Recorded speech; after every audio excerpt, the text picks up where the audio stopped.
A jolt and then you'll die.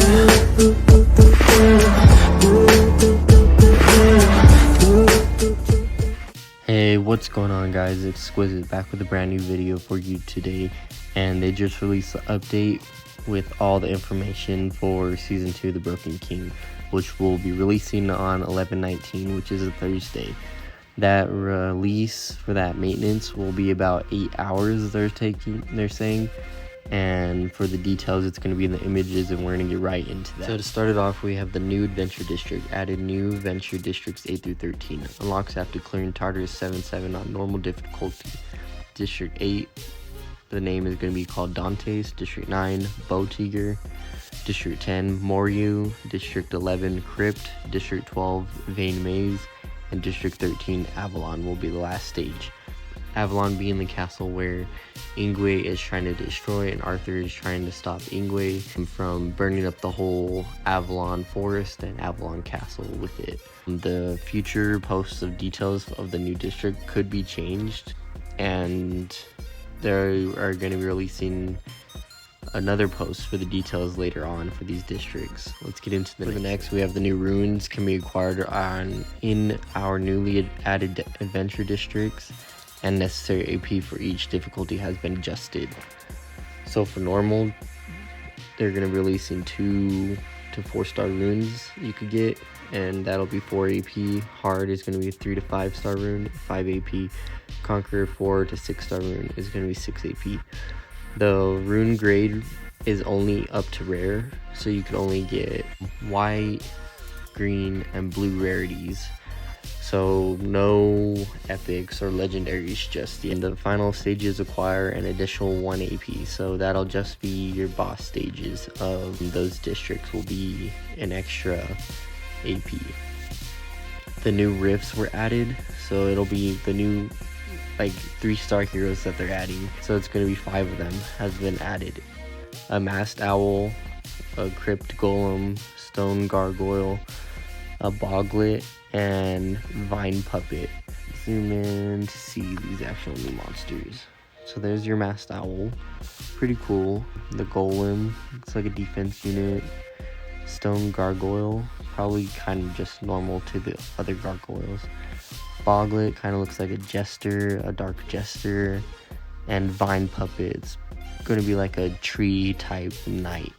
We'll see what these skills are for the 3-star units when they actually come out, because they didn't release the actual skills for them. Let's get into the next part. For the next part of it, the new heroes release as well as their skills. So Suzaku is actually going to be the first drop rate banner that they're going to have up, and his skills are envelops your weapon, or his S1 is called Sky Splitting Light. Envelops your weapon with the fire to attack the target enemy. Successful hits have a 40 up to 60% chance to inflict continuous damage on the target for 1 turn. Successful crit hits reduce the cooldowns of special move Sky Splitting Blade by 1 turn. For the next one is Pedal Torrent. Throws concealed fiery weapons at enemies within a target area to attack. Successful hits have a 30% up to 45% chance to inflict the following debuffs for 1 to 2 turns: block HP recovery and speed reduction. So he has a double debuff, which is block HP recovery and speed reduction. For S3, special move Sky Splitting Blade. Attacks an enemy target with increased crit damage 20% up to 30%. Successful crit hits reduce the target's action gauge by 40%. If you kill the enemy, all your cooldowns are reduced by 1 turn. It doesn't say the actual cooldowns or how many turns it has to be for each skill, so we'll get that in later updates. For the last, his passive, Reaper's Protection, which is a revive skill. Suzaku has the Reaper's Protection or Revival. If Suzaku's HP becomes 0 in battle, he will revive with max HP. Occurs only 1 time per round and gains an increased resistance and accuracy by 24% each. So whenever with this skill, it's only once per turn. So after he goes, that's your 1 turn for that character. So all the enemy characters could go, hit you, you revive, and they continually hit you. You're probably going to die after that. So just be aware about how his revive actually works. He's not going to revive every time he goes down to 0. Let's get into the next hero. For the next hero, we have Genbu, which is the wizard dark unit, 5-star. And let's go over it. S1. Genbu calls upon dark wind from dark clouds to attack enemies within the target area. If the enemy hit is poisoned, this attack gains increased crit damage by 20%. Successful hits have a 30 to up to 45% chance to reduce the speed of enemies hit for 2 turns. So the poison is going to be the new debuff in the game. I think there is 2 other debuffs or 1 other debuff that are new in the game, but we'll go over those in a later post. For her S2, being an excellent poison wizard, Genbu purifies poison essence to recover 10 to 30% of her max HP. If she is inflicted with continuous damage and or poison, she removes all of them and resets the cooldowns of Viper's Breath, as well as recovering 50% of her action gauge. So that's pretty neat. She'd probably be good in Fafnir, which Fafnir puts continuous damage onto your units, and with her passive, she actually puts all those debuffs back onto the enemy. So let's go over S3, Viper's Breath. Attack will be a guaranteed crit hit if the enemy is inflicted with the speed debuff. Successful hits have a 70% up to 100% chance to apply 1 poison on enemy hits, up for 1 up to 2 turns. If the enemy hit is inflicted with continuous damage, they are silenced for 1 turn. So with the poison is a speed debuff plus continuous damage in 1 debuff. So that's how. So it is a continuous damage, but it also decreases the speed as well. So, and you could only apply 2 stacks of those, but we'll get into that in a later post. For her passive, Reaper's Protection Mirror. Genbu has the Reaper's Protection of Reversal. When attacked by the enemy, Genbu has a 40% chance to give back debuffs that are activated by the attack to the enemy. Doesn't apply to provoke, so only debuff that can't be reflected back is provoke. So every other debuff, once they're applied, has a 40% chance to give back the debuffs, which 40% chance is alright. It's going to be working less than half the time, but we'll have to do some testing and see her probability of actually reflecting these debuffs back on our enemies. Let's get into the next hero. The next hero is Arryan Arawn, which is going to be the 5-star tree priest, and her S1 tree roots come out from the ground to attack enemies within the target area. Successful hits have a 35 up to 55% chance to reduce the cooldown of fresh fruit by 1 turn. Every successful cooldown reduction applies 1 continuous recovery for 1 turn to the ally with the lowest HP. That's Fangs of the Tree. Her S2 is Fresh Fruit, which goes with the S1 about reducing the cooldown. Uses fresh fruit of an apple tree to strengthen surrounding allies, recovering the action gauge of all allies by 25% up to 50% if the ally has an active buff. Its duration is increased by 1 turn. So this one's kind of like a Jara skill, just with an action gauge recovery, which is pretty cool. She'll be used a lot in probably PvP and TOH just because of that active buff increase by 1 turn. Her 3rd skill, Apple Tree Shield. Arryan and Arawn are protected by the apple tree. If they are attacked within the attack radius of Fangs of the Tree, they have a 40% chance to counterattack. So that's a big chance to counterattack, with they're re-upping the percentage chance of revenge runes. So we'll get into what the percentage change is on that, but you could counterattack quite often now, I'm gonna guess.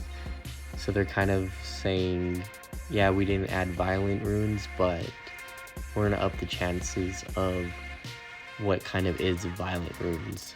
For her leader skill, increases all allies crit rate by 12% up to 24%. The effect is maintained even after the leader has fallen. So she's a increased crit rate unit for her leader skill. Let's get into the next hero. We have Karen, the 5-star light archer. For S1 0 movement footsteps, Attacks the target enemy with increased crit damage by 10% up to 30% chance. Successful crit hits increase Karen's mobility for 1 turn. So here's another mobility hero that she just gets mobility after using her S1.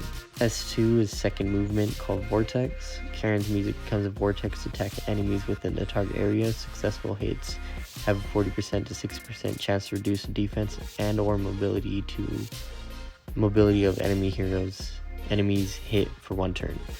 So with Karen, she pretty much is a media plus Esperanza put together, but just as an archer. Because with media, she does mobility on enemies, but doesn't defense break. So her being a dragon, we got that in the preview that we did for her. We actually got one of her skills right, as she would be doing a bigger AoE type of damage. Her third skill is called Fifth Movement, Fate. Attacks the target enemy with increased crit damage by 20%. Successful hits push the target enemy up to 2 tiles and stuns them for 1 turn. So I think she's the first unit to actually push back 2 tiles. I don't think any other unit does that, plus a stun on it. That's really good. She'll be good in Alta Realm just to keep the ads back and keep one alive for that speed buff that you see a lot of people posting. Her passive, Karen's accuracy is increased by 10% up to 25%. If you have greater mobility than the target enemy, your attack's damage is increased by 20%. That's called Musician's Presence. So with that, don't know how you could get greater mobility unless you're having the buff. So I'm guessing once you have the buff, you're gonna have a greater mobility than ones without it. So I think that's the only way to get this 20% extra damage of 20%. That's the only way I could see how she'd be getting that actual bonus damage, is by using S1, and after S1 you have mobility, and the enemy that you're hitting doesn't have mobility, then you're doing that 20% increased damage. But let's get into the next character. Alright, for the next character we're doing Osric, which is the Dark Fighter 5-star unit. And looks like it says he will be in Spirit Summon, so look forward to pulling him in there. S1 is Sever Space. Split space, inflicting damage to the target enemy. This skill's damage increases when the target has greater max HP. Successful hits have a 50% up to 65% chance to reduce the target's defense for 1 turn. So that's actually pretty good. I like S1s so it's kind of like Titanos, just close range. Because Titanos does defense break as well as far as S1. S2 is Suppress Instincts. Suppresses your instincts to increase your attack and crit rate for 1 turn. If you don't have an active debuff, you recover your action gauge by 60 to up to 80%. So pretty much after using this skill, you just get an extra turn. So you get your increased attack, increased crit rate, and then you get your next turn, and you could either you could S1 or S3 after that. So you could rotate skills with him. S3 is Shadow Step, leaps through space to attack the target enemy with increased crit damage by 25 up to 45% chance, and pierces through them. Successful crit hits reduce the target's action gauge by 60%. So another skill that reduces action gauge. So you could actually use him in a lot of different ways, but a lot of testing is going to be used on him to see what he's actually good at. For his passive, it's going to be called Vampire's Instincts. If Osric's HP is below 30% at the start of turn, he gains increased mobility for 1 turn and recovers 10% of damage inflicted as HP. So kind of vampire-ish, not really vampire-ish. He doesn't get it on hit. He gets it whenever he gets his turn next. And only gets increased or damage or HP back whenever he's below 30% HP. So looks like this unit's gonna be good whenever he is lower HP than higher HP. So during a battle, he just gets stronger due to his S1 doing more damage to enemies that have more HP. But let's get into the next hero. For the next hero, we have Vepar, which is the Dark Guardian 5-star unit. Will also be in Spirit Summon, it says. Swings the Reaper Scythe for S1 Reaper Scythe. Swings the Reaper Scythe to attack enemies within the target area. Successful hits have a 60% up to 75% chance to block HP recovery on enemies hit for 1 up to 2 turns. S2 Curse of the Dead. The dead attacks the living with a curse inflicting damage on a target enemy. Successful hits have a 55% chance to reduce the duration of active buffs on the target 1 up to 2 turns and increase all cooldowns by 1 up to 2 turns. S3 Descent of the Dead. Summons the dead to attack enemies within a wide area. This skill's damage increases when the enemy hit has lesser remaining HP. Successful hits have a 40% up to 50% chance to confuse enemies hit for 1 turn. So Confuse is another new debuff, and we'll get into that in one of the later posts. For her S3, Curse of Indolence, Vepar's attacks, or this is actually her passive. Vepar's attacks contain the Curse of Indolence. Successful hits have a 30% chance to reduce the speed of enemies hit for 1 turn and reduce their action gauge by 10%. So this hero is probably one of my favorite ones, skill-wise, that they're releasing, as well as Osric, but I'm looking forward more to her, just because of her character design and waifu definitely, but her skills are different than what we anticipated, but her skills also are really unique and different than any other characters. And with her cooldown for her S2 up to 2 turns, that's really good. That's turn cycling in PvP. That's taking a turn before like a big hit from a boss and reducing that cooldown. This character just seems like they could do a lot, so I will be pulling on her whenever I get a chance. Let's get into the next. So for the next hero, we have Pilar, which is a 5-star light wizard unit. The only place you could get her is Ancient Store. So if you've been saving up your ancient coins, if you have a bunch of dupes for 5 stars, this is the only place you'll be able to get Pilar. You can't summon her, and you'll just have to use the dupes of 5 stars for that. So if you've been saving up 5 stars, you'll be able to get her pretty quick. So just save all your ancient coins for her if you planned on doing that.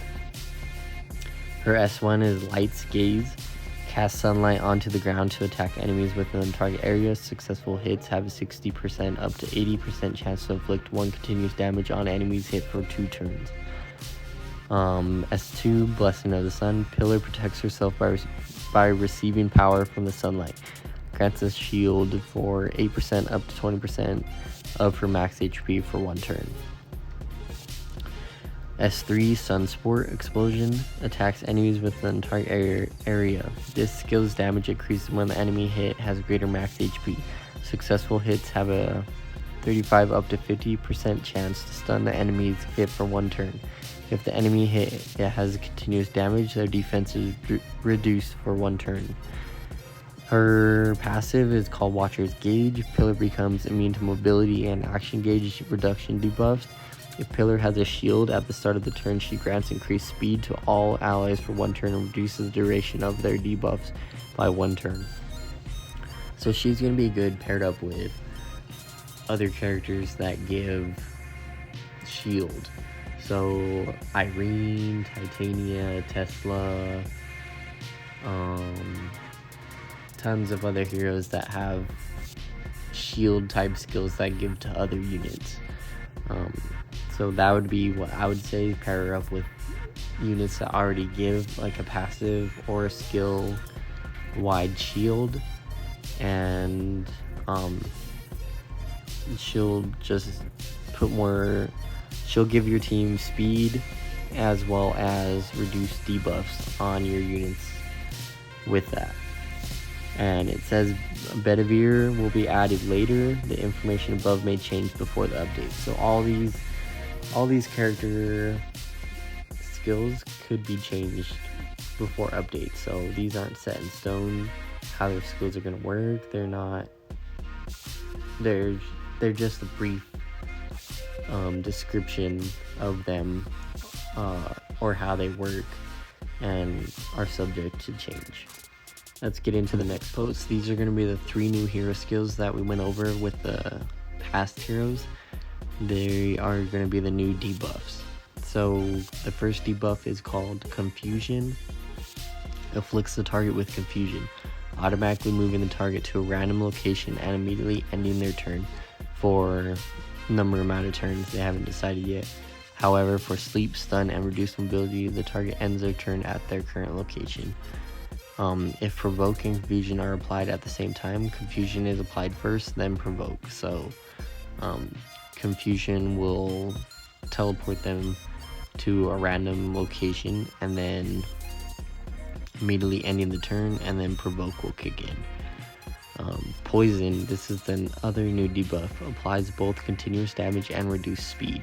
Can be used with continuous damage, however poison does not stack more than 2 times. So you can actually reduce the speed by 2 times, actually 3 times, because if you have actual reduced speed, the debuff, and you have 2 stacks of poison, you could make an enemy hit by these debuffs more, like much slower, which I'm guessing actually stacks all the reduced speed, but we'll have to do some testing on that. The last one is Reflect debuff. Debuff that was meant to be applied to a target is reflected back to the attacker. Only debuffs are reflected and incoming damage is still received. However, provoke debuffs from dungeon bosses and guild war defense towers cannot be reflected. So this is going with Genbu with her reflect debuff skill. How whenever she's hit, she has a 40% chance to reflect those debuffs back. So that's how this new skill or passive works. Let's get into the next post. So for the next post, we have the Hidden Strength. They're adding Hidden Strength feature, added a new feature for additionally upgrading 6 stars, 1 level plus Awakened Heroes. For Hidden Strengths, common materials needed for Awakening materials and superior materials needed are memory shards. So that'll be the new meta currency. The memory shards can be obtained in the Ultra Realm, Awakening Valley, or Ancient Shop. So that'll be where you're farming them, is Ultra Realm. You'll be getting your ops. Awakening Valley is probably the most efficient way to get these drops. Maybe, but we'll have to do some testing on that once the update is out and we can actually use these. After the Season 2 update, only a selected number of heroes can unlock Hidden Strengths. More will be added later on, so that's good because we're not farming for literally every single character right away. We have time to farm up, get each character to their potential or their Hidden Strength up, and then once we're done with that, we're just waiting on the new heroes. So the new heroes are going to be Suzaku, all the new heroes: Suzaku, Genbu, Osric, Pilar, Vepar, Karen, Arryan, and Arawn. Those heroes will be having the Hidden Strength, as well as current heroes Lilith, Limnoria, Lancelot, Arthur, and Guinevere. So if you have a bunch of Lancelots, if you have a bunch of Guineveres and Arthurs, start skilling them up, and we'll be testing out their new Hidden Strength abilities and stats. Let's get into the next book. The next one, we have the new runes. Added the 6 new rune sets, can craft new rune sets through rune and gem crafting as well. So rune type Patient, the number equipped runes is 2 for the set. And the set effect is action gauge plus 7% per 5% HP loss. For the next one is regeneration. It's a 2 set. At the start of the turn, recover 11% of HP loss. Pincer is a 4 set. Assist an ally performing a pincer attack. on pincer attacks, 50% of damage inflicted by ally. Damage inflicted can be increased up to 55%. Additionally, there's a 15% chance to apply an increased damage received debuff on the target. So that's a new debuff for that you're applying just with a rune set. So that's going to be huge, because as far as right now in the game before the update, that debuff is only in Altar Realm from the bombs. And I think it's only the tree altar bomb that actually gives that debuff as of now. But we'll be able to debuff units now just to it's like kind of like a defense break, but I think you receive more damage. So if you have defense break plus this, you'll be doing tons of damage more. So more testing is needed to actually see about these runes and how they actually work. The next one is Vanguard. It says 2 set plus 5% attack for all allies. That's alright. 5% is 5%. It's just a little gain of attack. Destruction is 2 set, destroys 3% of enemy max HP, up to 30% of damage inflicted, can destroy up to 50% of the target's max HP. However, only up to 30% for Arena, combined with Arena max HP reduction penalty, cannot exceed 30%. So 50%, you're reducing enemies' HP up to 50%. That's crazy. I mean, in Arena it's a little less, 30%, but that's huge. That reduces a lot of HP from these tanky units that we're dealing with in Arena. So Arena for Season 2 is going to be so different, and it's going to need more, I would say, more attention to what the enemy's actually running, what your opponent's actually running, and how to counter that, or who to bring in, and what rune sets and everything. And more team comps are going to be coming around, and I think it's just going to change the meta of Arena as of right now. For the last one is going to be 2-edged. It's going to be the 4 set, and that's going to be the plus 50% attack minus 1 mobility. So that's the rune sets. Those are the percentages for you, and let's get into the next post. So for this next post, it's going to be balancing the 2 current rune sets. For counterattack rune, the 2 set probability is going from 15% to 20%. Yes, they're changing revenge runes. That's going to be nice.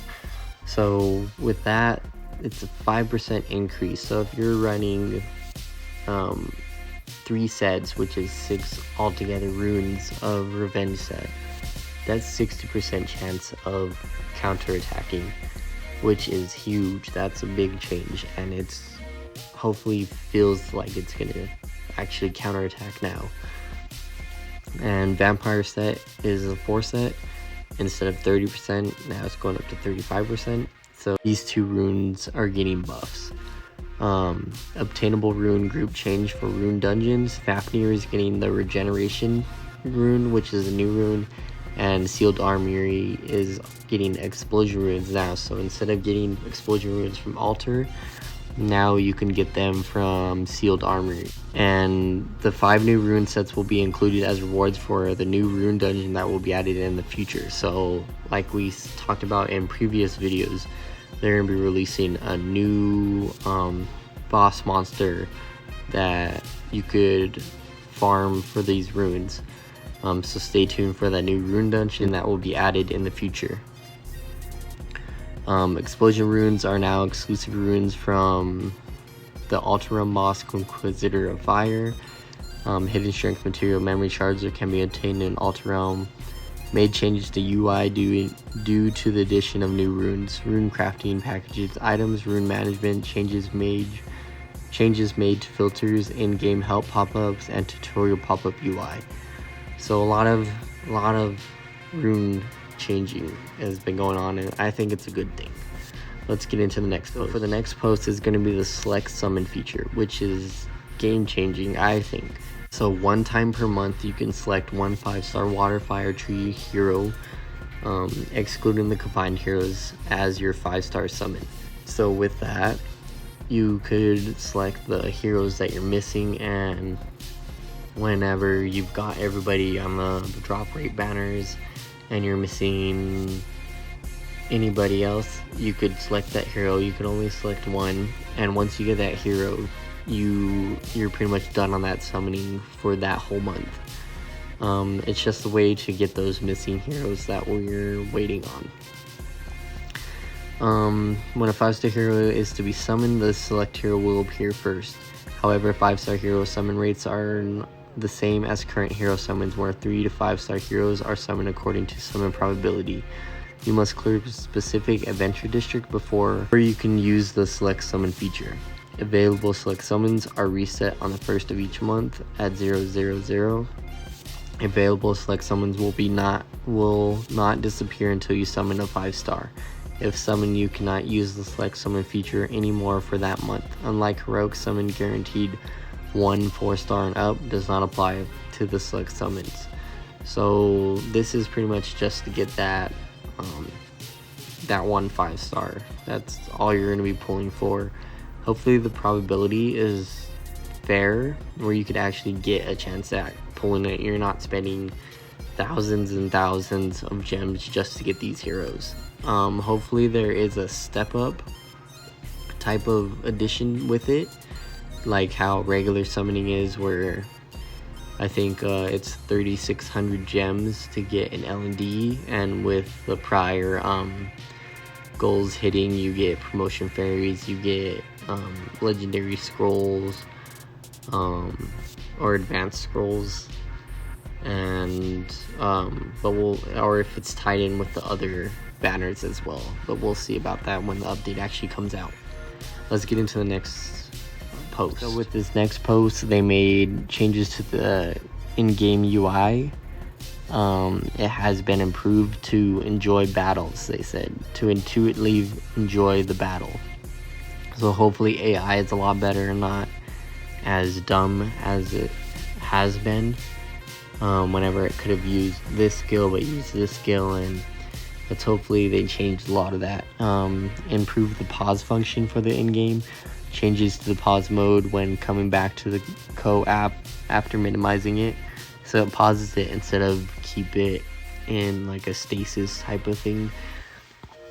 You can use various features such as forfeit options, repeat battle settings on the pause screen. Also, switch to battery saving mode has been newly added, so you can now switch to, once you're starting to farm, you can now, instead of waiting for the power saving mode, now you could switch to it or switch it off. It's up to you on that. So that's for the new battle changes and the UI change. Let's get into the next one. For the next one, it's increasing the in-game battle speed.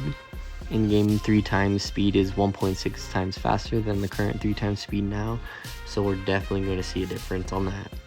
Clearing Adventure District 5-7 Conqueror to unlock 3 times battle speed is now required to go into that. Max level of heroes do not share EXP at the end of the battle, so now all your heroes that you're farming with that one farmer, that farmer is not getting any EXP, and it's going all to your fodder units or your units that you're trying to level up. So that's really good. We're not wasting any EXP, and with wasting EXP we are wasting stamina, so we're not wasting any of that anymore. Tower of Arrogance. Element specific towers of arrogance have been up to 300 and add cleared rewards for each floor now. Achievements expanded path guide to 8, added guides for crafting / combining heroes. Combined hero unlocked at start of game, and changed to unlocks after clearing Adventure District normal 13-7. Crafting unlocked after clearing Adventure District normal 7-7 has now been changed to unlocked after clearing Adventure District normal 11-7. So a couple of changes here and there. You're not getting into combining as quick for a new coming player. I mean, if you've already combined these heroes, you're not going to have a problem at all. And as well as the crafting, I think a lot of people are going to complete the stages as soon as they're dropped, pretty much. But we'll see if they're any difficult, or if they're just like the normal stages that we went through before.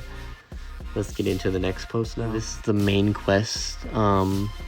Are divided into 2 tabs due to the addition of the season 2. So we had the season 1 where we were doing the request or the quest tabs of it. Now they're adding a new tab to it for season 2, the Broken King.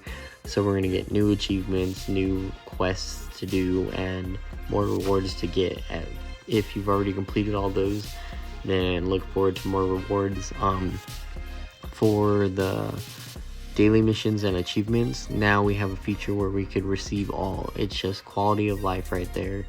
Instead of clicking through receiving each one, we could just click receive all and be done with it. We don't have to click through everything now.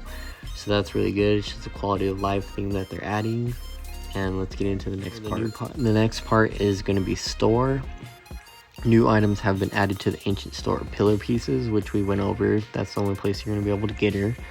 5-star light and dark mirror of choice piece, and memory shards. Memory shards being the new meta currency that are used for the new hero awakenings.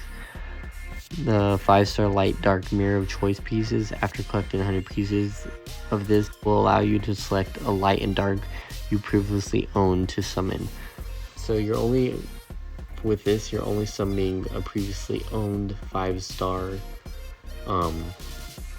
unit, which can be used, I guess, to go for the ancient store again to get that 600 pieces. So you can get these pillar pieces. I'm assuming pillar is going to be 150. It might be like how lock is, and it might be up to 200, so we'll have to see about that. And the costs may change. It says on update release. They added a couple icons and refresh stuff to the store. The drop rate banner for whenever the release comes out is going to be Suzaku. That's who will be on the drop rate. They changed the purchase limit of Spirit Stone Pack and Skill Fairy Pack, changed 3 to 5. So they're just upping the amount of skill fairies that you get. Lowered the cost of Awakening Special Pack. So it'll be dropped by 50 for first purchase Awakening Special Pack, and it'll be dropped by 100 after Summon Celebration Awakening Special Pack. So instead of 200, it'll be 150, and instead of 450, it'll be 350. Let's get into the next one. The next event that they're bringing, it's going to be a new login bonus. So you'll be logging in every day, claiming your prizes over the next 7 days. And it'll be called, instead of special presents for new nights, it'll be called Avalon Grand Festival event. So current Hero Strengthening project will be replaced with Journey of Growth event. 5-star Lilith can be acquired through the Journey of Growth event. Please check for details in a later post. So stay tuned for a later post for that and how you could get a free 5-star Lilith. Made changes to the 3 days of special gifts event, same as the current event for returning lights, but rewards have been changed. They're adding collections for the new heroes for in your collection tab for heroes. So first one will be spirits. That'll be Arryan and Arawn with Pilar, Masked Owl, Suzaku, and Genbu. Allies is Karen and Vepar. Wanderer 2, Masked Owl and Boglet. Minions 1 is Vine Puppet, Crypt Golem, Stone Gargoyle. So those are your collections. If you collect the heroes, you get gems and so on. You get extra stats for your characters. Osric will be added in a future collection. So that'll probably be whenever Vepar comes out. Fixed bugs. Morgan's, I guess, continuous damage was doing 2 times stronger than other heroes. I never really noticed it. I don't know if a lot of people actually did notice it, but they're gonna fix that bug with her. Let's get into the next post. The next post, they're doing improvements. They're expanding a lot of different slots. So max heroes owned is going to be from 200 to 300 now. hero storage is going to be from 600 to 900. Max runes owned is going to be 900 to 1200 now, and AP is 200 to 1000 that you could get now. So now we could get AP up to 1000 instead of going back to stamina and keep getting AP and AP with your gems. Memory shards have a small chance to drop at Awakening Valley, 9th floor and up. So farming 11th floor is usually that's what you want to get to. You'll probably have a better chance of that probability of them dropping. Number 3, in crafting, you can now check how many runes / gems you have each. So it used to be just a blank, just showing the actual rune and the name of them. Now you can actually see how much you have of each and to craft them, which is a lot better. Now I don't have to go looking for them, but I really don't use the crafting at all anyways. So I don't know, I'd have to test on the crafting. Add a new feature to my info story season 2. It's just gonna be your cutscenes and stuff from the actual story that you can replay and watch. Let's get into the next part. For the last update, or the last post of it for this update, they're adding the voices to certain heroes, and they're adding the prologue videos and everything to the story. So we'll actually get the voices and everything. It's just audio stuff. They're adding voices of 8 new heroes: Arya, Lenore, and Guinevere. Just people that are taking part in the story as well. Added battle button UI to Adventure District screen. So now you could actually go through and go to exactly where you want to go instead of searching for it and everything. So that'll be pretty cool. You don't have to search for anything really anymore. You could go straight to where you want. Say you want to go to Rune Dungeon, just click on this UI tab and go to Rune Dungeon or Tower of Arrogance or the Rift. You don't have to actually search on the actual map anymore.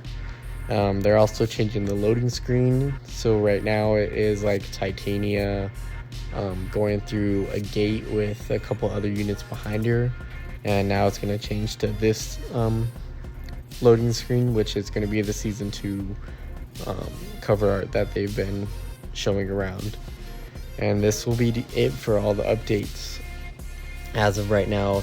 This all could be subject to change on release, and we'll have to see when it actually releases, as well as future posts that they'll be posting. But I'll keep you informed on new information that is released and what to expect from this update. Thank you for watching. Please like, comment, and subscribe, and turn on that bell notification, and stay tuned for future updates and videos from me so we could go over everything and see what this game has to offer. Thank you for watching.